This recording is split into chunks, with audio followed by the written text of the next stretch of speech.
মহাপ্রভু প্রতিদিন গঙ্গায় স্নান করতে যায়। মন্দিরের সিঁড়িতে বসে একজন ব্রাহ্মণ গীতা পড়ে আর চোখের জলে ভাসে। একজন মহাপ্রভুকে খবর দিল, প্রভু তোমার একটা ভক্ত তাকিয়ে দেখো হাজার হাজার ভুল পড়ছে, হাজার হাজার ভুল শ্লোক পড়ছে আর চোখের জলে কাঁদছে, লোক দেখানি নয় তো? বাবা এই সময় দেবেন না, এটা সামনে আসরে ধোঁয়া হয়ে গেলে মানুষ দেখতে পায় না, অসুবিধা হয়, একটু নিয়ে চলে যান ওদিকে। হরে কৃষ্ণ। দেখুন ব্রাহ্মণ কি করছে, গীতা পড়ছে কাঁদছে।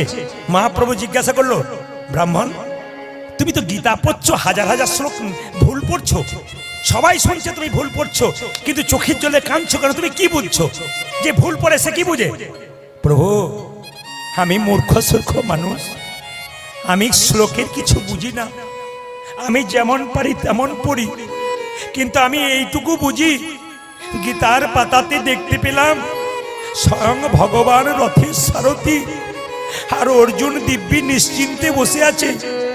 আমি গীতা ভুল পড়ি, শুধু এইটুকু ভাবি সংসার কুরুক্ষেত্রের যুদ্ধের রথে ভগবানকে যদি সামনে বসাতে পারি, আমরাও নিশ্চিন্তে সংসার রথে ভব পার হয়ে যাব।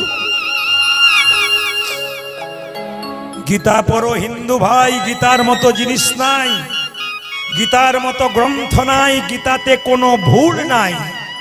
এই জন্যেই তো কোর্টে গিয়ে বলতে হয় হাত দিয়ে যাহা বলিব সত্য বলিব, সত্য ছাড়া মিথ্যা বলিব না। ওইটার ভেতরে একটা গীতা থাকে।